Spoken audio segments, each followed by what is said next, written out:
The economic liberalization in India was started on 24th July 1991। यानी कि friends जो liberalisation की जो पॉलिसी थी इंडिया में वो 24 जुलाई 1991 से स्टार्ट की गई।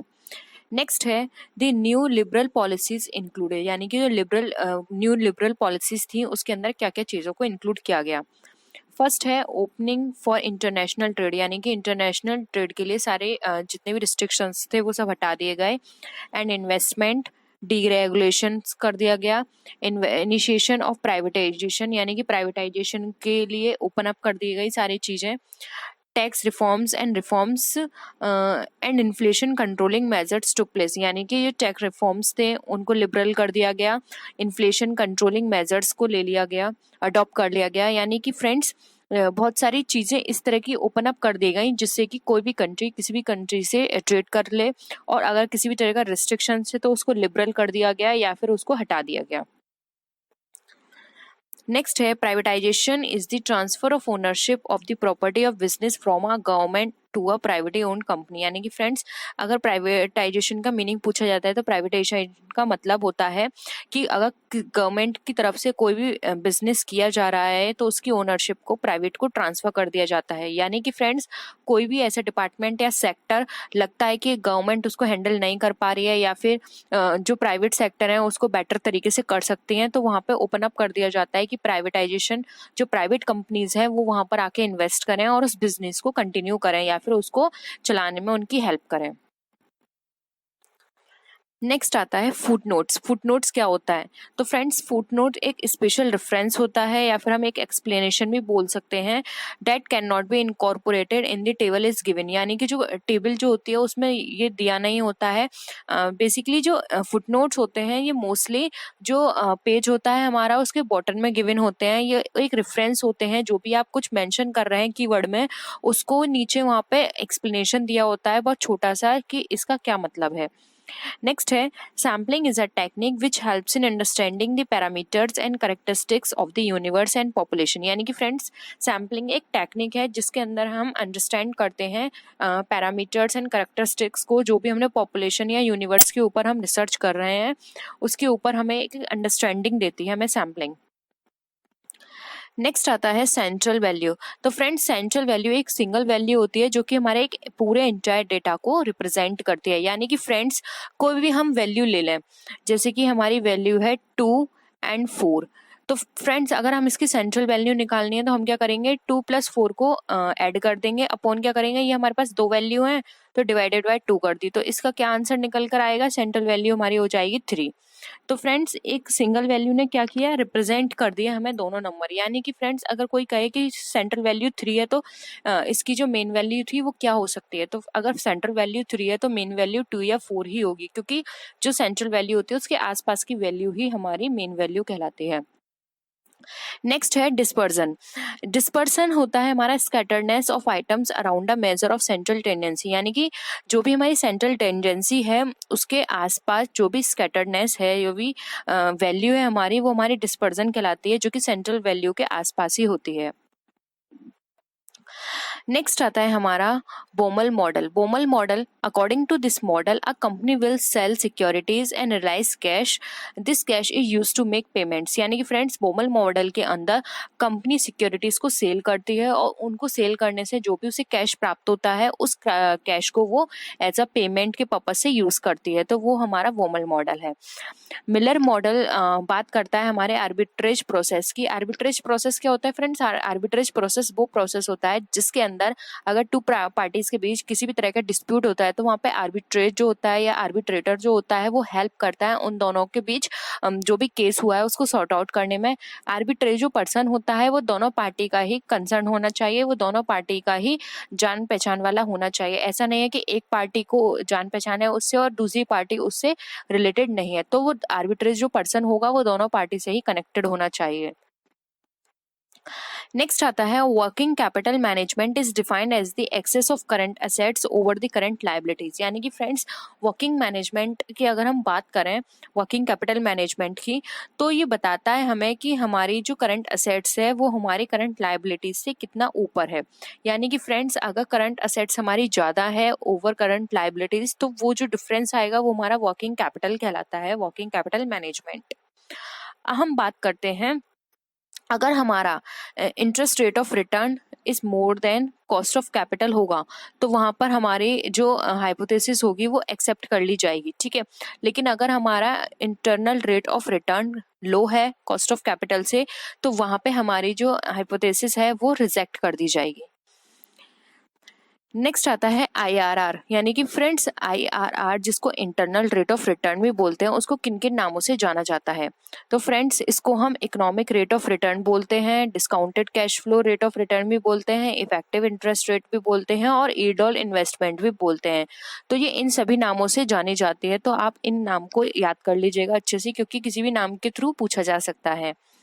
नेक्स्ट आता है the terminal value technique is based on the assumptions that all future cash inflows are reinvested as were at the then prevailing rate of interest until the end of the economic life of the project। यानी कि friends terminal value technique के अंदर यहाँ पे ये बताया गया है कि जो भी फ्यूचर में कैश इनफ्लोज होने वाला है, या तो उसको रीइन्वेस्ट कर दिया जाए, या फिर जो भी इंटरेस्ट की जो प्रिवेलिंग रेट है उस तक एंड में उस प्रोजेक्ट को फिनिश कर दिया जाए। क्योंकि टर्मिनल वैल्यू का मतलब ये है कि आपको जो भी वैल्यू आपके मार्केट में है उसी वैल्यू पर आप उसको सेल कर दें उस प्रोडक्ट को।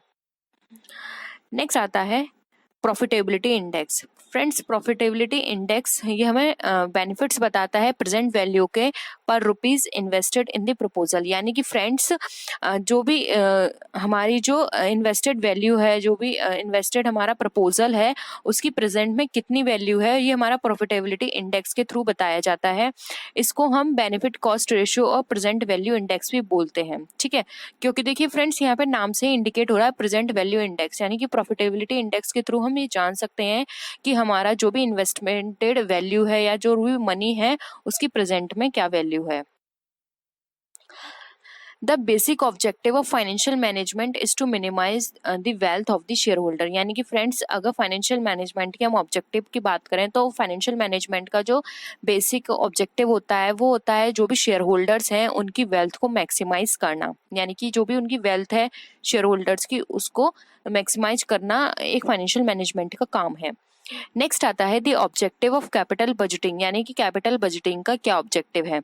तो कैपिटल बजटिंग का ऑब्जेक्टिव है to select those long term investments projects that are expected to make maximum contribution to the wealth of the share holders in the long run. यानी कि फ्रेंड्स कैपिटल बजटिंग के अंदर हम ये देखते हैं कि जो भी हमारे लॉन्ग रन के शेयर होल्डर्स हैं उनकी वेल्थ को हम किस तरह से मैक्सिमाइज करें, जितना वो एक्सपेक्ट कर रहे हैं उससे हम उनको ज़्यादा देने की कोशिश करें। तो यही हमारे कैपिटल बजटिंग के अंदर हमें काम करना होता है।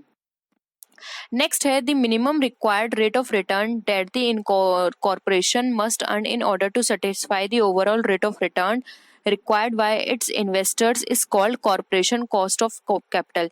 यानी कि फ्रेंड्स यहाँ पर ये बताया गया है कि जो भी minimum required rate of return है, अगर हमारे जो भी इन्वेस्टर्स हैं उनको सेटिस्फाई करने के लिए हम ओवरऑल रेट ऑफ रिटर्न को अगर हम इंक्रीज करते हैं या फिर उससे हम उनको सेटिस्फाई करने की कोशिश करते हैं, तो वो वैल्यू हमारी कॉर्पोरेशन कॉस्ट ऑफ कैपिटल कहलाती है। नेक्स्ट है एट्थ राउंड ऑफ उरुग्वे। जो भी उरुग्वे का जो एट्थ राउंड था, जो कि हमारा WTO जिससे बनी थी, वो हमारा स्टार्ट हुआ था 1986 से 1993 में, और इन्होंने बर्थ दिया था WTO को, जिसको हम वर्ल्ड ट्रेड ऑर्गेनाइजेशन के नाम से भी जानते हैं। तो इस तरह से क्वेश्चन भी आ सकता है एग्जाम में कि वर्ल्ड ट्रेड ऑर्गेनाइजेशन किस राउंड के थ्रू आई थी या एस्टेब्लिश हुई थी, तो वो था उरुग्वे राउंड और ये एट्थ राउंड था। नेक्स्ट है WTO was officially constituted on January 1st, 1995, which took place of GATT as an effective formal organization। यानी कि फ्रेंड्स WTO से पहले GATT था, जो कि बाद में उरुग्वे राउंड के थ्रू कन्वर्ट कर दिया गया WTO में, और इसने अपना काम ऑफिशियली स्टार्ट किया 1995 को। यानी कि 1 जनवरी 1995 को इसने WTO ने अपना ऑफिशियली वर्क स्टार्ट किया। उससे पहले इसका नाम था GATT। तो इस तरह से भी आपसे पूछा जा सकता है एग्जाम में। नेक्स्ट है balance of payment is a double entry system of record of all economic transactions between the resident of a country and the rest of the world carried out in a specific period of time. यानी कि friends जो भी हमारा specific period of time है उसके अंदर जो जिस भी कंट्री में हम रहते हैं या जिसके हम रेसिडेंट है वो country and rest of the country, उन दोनों कंट्री के बीच जो भी ट्रांजेक्शन्स होते हैं उसको रिकॉर्ड करना हमारा बैलेंस ऑफ पेमेंट कहलाता है और ये रिकॉर्ड हमारा डबल एंट्री सिस्टम के थ्रू किया जाता है। नेक्स्ट है अगर हमारा एक्सपोर्ट इक्वल टू इम्पोर्ट है यानी कि जो डिफरेंस है वो हमारा जीरो है दोनों में, then we said that it is a balanced equilibrium. यानी कि फ्रेंड्स अगर हमारा इम्पोर्ट एक्सपोर्ट दोनों इक्वल हैं तो ये हमारा बैलेंस्ड इक्विलिब्रियम की पोजीशन कहलाती है। नेक्स्ट है Heckscher Ohlin is given a theorem which is known as two factor proportional theory और फैक्टर एंडाउनमेंट थ्योरी। फ्रेंड्स इस तरह के क्वेश्चंस एग्जाम में हर बार पूछे गए हैं कि हेक्लर-ओलिन ने कौन सी थ्योरी दी थी, तो ये अलग अलग नाम से पूछे जा सकते हैं। तो आपको तीनों नाम याद रखने हैं, two factor theory, factor proportional theory और फैक्टर एंडाउनमेंट थ्योरी। ये तीनों ही थ्योरी जो किसने दी है, हेक्लर-ओलिन ने। नेक्स्ट है Heckscher Ohlin Samuelson theory states that if country like India is abundant in labor then India would mainly specialize in labor intensive goods। यानी कि फ्रेंड्स हेक्लर-ओलिन का कहने का मतलब ये था कि जो भी कंट्री जिसमें भी abundant है यानी जिसकी भी उसके पास सबसे ज़्यादा जो नंबर्स में क्वांटिटी है तो वो कंट्री उसी के नाम से जानी जाती है। जैसे कि इंडिया के पास लेबर है तो लेबर इंटेंसिव कंट्री है, और अगर किसी कंट्री के पास कैपिटल है तो कैपिटल इंटेंसिव कंट्री कहलाती है। यानी कि फ्रेंड्स अगर इंडिया को इंपोर्ट करना है तो वो कैपिटल इंटेंसिव करेगी कंट्री से, और अगर उसको एक्सपोर्ट करना है तो वो अपने यहाँ से लेबर करेगी एक्सपोर्ट। तो इस तरह की चीज़ें हमारे बिजनेस में चलती रहती हैं। नेक्स्ट है कंपैरेटिव एडवांटेज थ्योरी। फ्रेंड्स ये थ्योरी भी एग्जाम में बहुत पूछी गई है। कंपैरेटिव एडवांटेज थ्योरी दी थी डेविड रिकार्डो ने 1817 में, तो ये आप याद रखिएगा। डेविड रिकार्डो ने थ्योरी दी थी कंपैरेटिव एडवांटेज, और कब दी थी, वो दी थी 1817 में। नेक्स्ट है एब्सोल्यूट एडवांटेज थ्योरी किसने दी थी, तो फ्रेंड्स एब्सोल्यूट एडवांटेज थ्योरी दी थी 1776 में एडम स्मिथ ने। ये थ्योरी आपको फ्रेंड्स बहुत अच्छे से याद करनी है। नेक्स्ट है इंटरनेशनल लिक्विडिटी। इंटरनेशनल लिक्विडिटी को और किस नाम से जाना जाता है, तो फ्रेंड्स इंटरनेशनल लिक्विडिटी को इंटरनेशनल रिजर्व के नाम से भी जाना जाता है। नेक्स्ट है FAO। FAO की क्या फुल फॉर्म है, तो FAO की फुल फॉर्म है फूड एग्रीकल्चर ऑर्गेनाइजेशन, और ये इस्टेब्लिश हुई थी 16 अक्टूबर 1945 को। यानी कि फ्रेंड्स FAO की फुल फॉर्म आपसे पूछी जा सकती है और इस्टेब्लिशमेंट पूछा जा सकता है। तो FAO की फुल फॉर्म है फूड एग्रीकल्चर ऑर्गेनाइजेशन और इस्टेब्लिश हुई थी 16 अक्टूबर 1945 को। नेक्स्ट है ओपेक। ओपेक की फुल फॉर्म क्या है, तो ओपेक की फुल फॉर्म है organisation of petroleum exporting countries, जो कि फाउंड हुई थी बगदाद में, और ये इसका जो एस्टेब्लिशमेंट है वो हुआ था सितंबर 1960 में। ठीक है फ्रेंड्स। नेक्स्ट है ACU। ACU की फुल फॉर्म है एशियन क्लीनिंग यूनियन, और ये एस्टेब्लिश हुई थी 19 अप्रैल को with a view to provide the cleaning facilities in current international transaction. जो भी करंट इंटरनेशनल ट्रांजेक्शन है उसको क्लियरिंग फैसिलिटीज देने के लिए सभी एशियन कंट्रीज में ये फैसिलिटी को दिया गया था, और इसका हेडक्वार्टर जो है वो तेहरान में है, जो कि ईरान में है। नेक्स्ट है on 12 December 1945 GATT was abolished and replaced by WTO, जो कि अभी फ्रेंड्स हमने पहले भी पढ़ा था, और जिसने अपनी एग्जिस्टेंस स्टार्ट की 1 जनवरी 1995 से। इसका जो ऑब्जेक्टिव था वो था प्रोवाइड करना इक्वल अपॉर्चुनिटीज को सभी कंट्रीज को जो कि उसकी मेंबर कंट्रीज होंगी इंटरनेशनल मार्केट में, और उनका जो कोई भी बिना किसी फेवर के ये WTO उनके साथ वर्क करेगी और उनके साथ डीलिंग करवाएगी। नेक्स्ट है गेट वॉज इंट्रोड्यूस्ड MFN। यानी कि गेट ने एक और चीज इंट्रोड्यूस की जिसका नाम था MFN, यानी कि मोस्ट फेवर्ड नेशन। यानी कि फ्रेंड्स जो भी कंट्रीज उसकी मेंबर कंट्रीज होंगी वो सभी MFN टाइटल उनको मिल जाएगा। नेक्स्ट है जो कि राउंड फ्रेंड्स हमने पढ़ा था, तो राउंड भी एग्जाम्स में पूछ ले जाते हैं। तो गेट का जो 5th राउंड था उसे कहते हैं Dylan round, 6th round gate को बोलते हैं Kennedy round, 7th round of GATT को बोलते हैं टोक्यो राउंड, और 8th राउंड ऑफ गेट को बोलते हैं उरुग्वे राउंड। तो ये राउंड भी आपसे एग्जाम्स में पूछे जा सकते हैं। नेक्स्ट है नाफ्टा। नाफ्टा की फुल फॉर्म है north America free trade area, और ये नाफ्टा आया था 12 अगस्त 1992 को। ये एक ट्राइलेटरल एग्रीमेंट है जिसके अंदर यूएसए, कनाडा और मेक्सिको ने आपस में एग्रीमेंट किया था। नेक्स्ट है सार्क। सार्क की क्या फुल फॉर्म है? सार्क है south east Asian association of regional cooperation. Next है ICSID। ICSID की क्या फुल फॉर्म है? तो इसकी फुल फॉर्म है international centre for settlement of investment dispute, ठीक है, और ये इस्टेब्लिश हुए थे 18 मार्च 1965 को। नेक्स्ट है IFC। IFC की फुल फॉर्म क्या है? IFC की फुल फॉर्म है इंटरनेशनल फाइनेंशियल कॉरपोरेशन, और ये इस्टेब्लिश हुई थी जुलाई 1956 में। नेक्स्ट है ADB। ADB की फुल फॉर्म है एशियन डेवलपमेंट बैंक, और ये स्टैब्लिश हुई थी दिसंबर 1966 में on the recommendations of ECAFE, यानी कि European commission for Asia and far east. तो ये चीज़ें फ्रेंड्स बहुत ही इंपॉर्टेंट है जो कि मैं आपको शॉर्ट में बता रही हूँ, तो आपको इन सबको बहुत अच्छे से याद करना है। नेक्स्ट है FPO मार्क। FPO मार्क होता है फ्रेंड्स फूड प्रोसेसिंग ऑर्डर, और ये सर्टिफिकेशन मार्क होता है जो कि सभी फ्रूट प्रोडक्ट्स कंपनी जो होती हैं जो प्रोसेस करती हैं उनके लिए मैंडेटरी होता है, जो कि पैक्ड फूड होते हैं, जैसे कि कोई फ्रूट है, बिवरेज है, फूड जैम है, क्रशेज हैं, स्क्वैश है, इन सब के लिए ये वाले मार्क होना बहुत ही इंपॉर्टेंट है। नेक्स्ट है एग मार्क। ये सर्टिफिकेशन होता है एम्प्लॉयड ऑन एग्रीकल्चर प्रोडक्ट। जो भी एग्रीकल्चर प्रोडक्ट होते हैं उसके लिए ये मार्क बहुत ही इंपॉर्टेंट है, और ये अप्रूव किया जाता है directorate of marketing and inspection के द्वारा। नेक्स्ट आता है स्टैंडर्डाइजेशन। स्टैंडर्डाइजेशन क्या होता है? तो फ्रेंड्स स्टैंडर्डाइजेशन का मतलब यहाँ पर है establishment of standard, the sorting and grading of products to conform to these standards, replacing breaking up larger quantities into smaller units to desirable size, product inspection. यानी कि फ्रेंड्स स्टैंडर्डाइजेशन के अंदर ये देखा जाता है कि जो प्रोडक्ट है उसको स्टैंडर्ड जो भी मेंटेन किया गया है वो प्रॉपर है या नहीं, उसको सॉर्ट आउट करना, उसकी ग्रेडिंग करना, लोअर ग्रेड, अपर ग्रेड या फिर हायर ग्रेड किस तरह की ग्रेड का है, और साथ ही साथ उसके लिए एक जो स्टैंडर्ड है उसको कंफर्म करना, और साथ ही अगर देखा जाए कि किसी भी तरह का कोई क्वालिटी खराब है तो उसको रिप्लेस करना, ब्रेकिंग अप करना, और जो भी अगर लार्ज क्वांटिटी में कोई प्रोडक्ट है तो उसको स्मॉल क्वांटिटी में डिजायरेबल साइज में करना, इन सारी चीजों को इंस्पेक्शन करना स्टैंडर्डाइजेशन के अंदर इंक्लूड किया जाता है। नेक्स्ट हम बात करते हैं प्रोडक्ट लाइन कॉन्ट्रैक्शन की। प्रोडक्ट लाइन कॉन्ट्रैक्शन का मतलब यहाँ पे फ्रेंड्स इसको हम प्रोडक्ट कॉन्ट्रैक्शन और प्रोडक्ट मिक्स भी बोलते हैं। ये मेथड वहाँ यूज़ किया जाता है जहाँ पे हमारी प्रोडक्ट लाइन फैट और लॉन्ग होती है। इसको थिन करने के लिए इस प्रोडक्ट लाइन कॉन्ट्रैक्शन को यूज़ किया जाता है, जिसको हम सिंप्लीफिकेशन भी बोलते हैं। नेक्स्ट हम बात करते हैं प्रोडक्ट मिक्स की।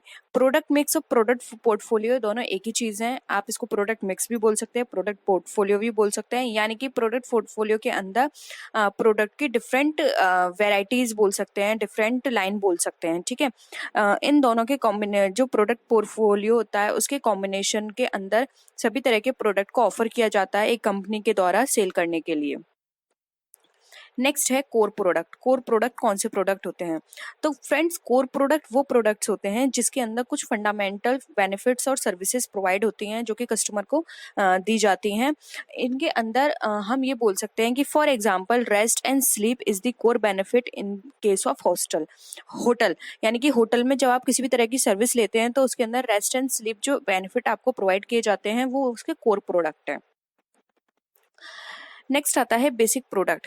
बेसिक प्रोडक्ट ये physical dimension of a product होता है। इसके अंदर होटल के bedroom, bathroom, toils, desk, dresser, closet और बेसिक प्रोडक्ट और भी आते हैं। जैसे कि जो भी आप प्रोडक्ट यूज़ करते हैं उसका बेसिक चीज़ क्या है, यानी कि अगर आप हॉस्पिटल में जाते हैं तो वहाँ का बेसिक क्या है कि आपको ट्रीटमेंट मिलना, तो वहाँ का ये ट्रीटमेंट मिलना हॉस्पिटल के अंदर वो आपका बेसिक प्रोडक्ट है।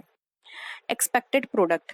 It means a set of attributes and conditions that buyer normally expect when they buy the product. यानी कि फ्रेंड्स एक्सपेक्टेड प्रोडक्ट वो प्रोडक्ट होते हैं जब भी आप कुछ भी प्रोडक्ट परचेस करते हो तो वहाँ से आप कुछ एक्सपेक्ट करते हो। यहाँ पे एक एग्जांपल है, hotel customer aspects a clean bed, fresh towel, working lamp and quiet room. यानी कि फ्रेंड्स जब भी आप किसी होटल को बुक करते हो तो वहाँ पे आप क्या एक्सपेक्ट करते हो कि वो रूम क्लीन हो, उसमें प्रॉपर फ्रेश टॉवल्स रखे हों, वर्किंग लैम्प हो। अगर ये सब चीज़ें यहाँ पे नहीं होंगी तो क्या है, आपकी एक्सपेक्टेशन क्या है, वहाँ पे खराब हो जाएंगी। आपने एक्सपेक्ट किया था कि आपको जो रूम मिलेगा वो बिल्कुल वेल फर्निश्ड होगा, जबकि वो उसमें किसी भी तरह की कोई फैसिलिटी प्रोवाइड नहीं की गई है। नेक्स्ट आता है ऑगमेंटेड प्रोडक्ट। ऑगमेंटेड प्रोडक्ट ये something beyond the customer expectations, यानी कि जो कस्टमर एक्सपेक्ट करता है उससे बियॉन्ड होती हैं ये सारी। जैसे कि अब आपने रूम तो बुक किया है, लेकिन उसके साथ ही साथ आपको रेफ्रिजरेटर उसी रूम के अंदर मिला है, या फिर आपको फ्रेश फ्लावर मिले हैं और रूम सर्विस उसकी बहुत अच्छी है। तो ये सारी क्या है, ऑगमेंटेड प्रोडक्ट हैं। ये आपने एक्सपेक्ट नहीं किया था, ये आपको जो भी आपकी जो मेंशन किए गई थी बेसिक प्रोडक्ट, ये उससे बियॉन्ड आपको ये प्रोवाइड किए गए हैं रूम की तरफ से या होटल की तरफ से। नेक्स्ट आता है potential product. The last level of the product is that potential part, unexpected change in the technology, attributes, features, style, colour, grade and quality. यानी कि फ्रेंड्स, आप किसी भी प्रोडक्ट को परचेस कर रहे हैं, आप उसको बहुत लॉन्ग टाइम से परचेस कर रहे थे, लेकिन अब इस टाइम आपने जो परचेस किया वो बिल्कुल चेंज हुआ, उसका कलर चेंज हो गया, उसकी क्वालिटी में इम्प्रूवमेंट आने लगा। तो ये क्या है, पोटेंशियल प्रोडक्ट है। ये अनएक्सपेक्टेड चेंज है, ये किसी भी फॉर्म में हो सकते हैं, चाहे वो टेंजिबल हो चाहे इंटेंजिबल।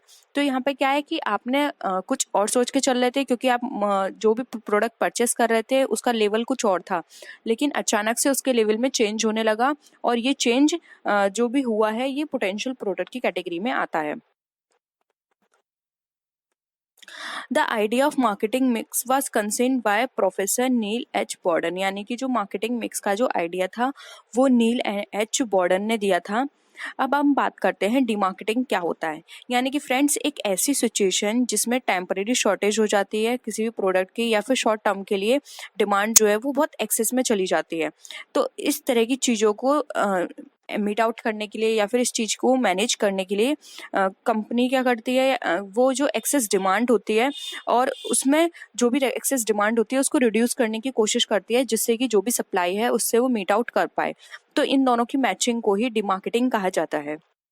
नेक्स्ट हम बात करते हैं, Philip Kotler has given 7 Ps concept. Friends, यहाँ एस की जगह आप पी कर लीजिएगा। 7 पी कॉन्सेप्ट दिए थे फ्लिप कॉटलर ने, जिसमें था product, price, place, promotion, people, physical evidence. Packaging को इसकी के अंदर इंक्लूड कर लिया जाता है, और एक है प्रोसेस। तो ये 7 पीस थे जो कि एग्जाम्स में पूछ लिए जाते हैं कि 7 पीस कॉन्सेप्ट किसने दिए थे, तो वो दिए थे फ्लिप कॉटलर ने। मार्केटिंग माफिया कॉन्सेप्ट दिया था थियोडोर लेविट ने। इस तरह के कॉन्सेप्ट बहुत पूछे जाते हैं कि किसने दिए थे, कब दिए थे, ठीक है। नेक्स्ट है Philip Kotler given the concept of marketing mix.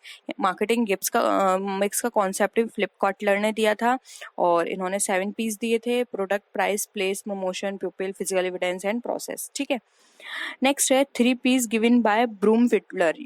Friends, confuse मत होएगा, 7 दिए थे फ्लिप कॉटलर ने, 3 दिए थे ब्रूम्स ब्रिटलर ने।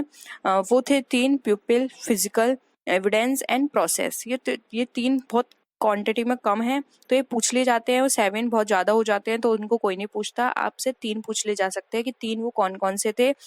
तो MCQ में इस तरह के क्वेश्चन आ सकते हैं। नेक्स्ट क्वेश्चन है हमारा, मेगा मार्केटिंग कॉन्सेप्ट। तो फ्रेंड्स, मेगा मार्केटिंग कॉन्सेप्ट का जो कॉन्सेप्ट दिया था ये भी हमारा फ्लिप कॉटलर ने ही दिया था, मेगा मार्केटिंग का कॉन्सेप्ट। तो आप इससे ऐसे याद कर सकते हैं कि marketing mix, mega marketing, 7 Ps, ये सारी चीज़ें किसने दी थी, फ्लिप कॉटलर ने। तो फ्रेंड्स, आप की इस वीडियो को हम यहीं फिनिश करते हैं। आई होप आपको वीडियो पसंद आया होगा। अगर वीडियो पसंद आया तो प्लीज़ वीडियो को लाइक कीजिए, अपने फ्रेंड्स के साथ शेयर कीजिए, और किसी भी तरह की कोई भी क्वेरी हो या सजेशन हो तो आप नीचे कमेंट सेक्शन में लिख सकते हैं। हम कोशिश करेंगे जल्द से जल्द उसको पूरा करने की। तो फ्रेंड्स, नेक्स्ट वीडियो में हम फिर मिलते हैं और भी अच्छी वीडियोज़ के साथ। तब तक के लिए बाय बाय।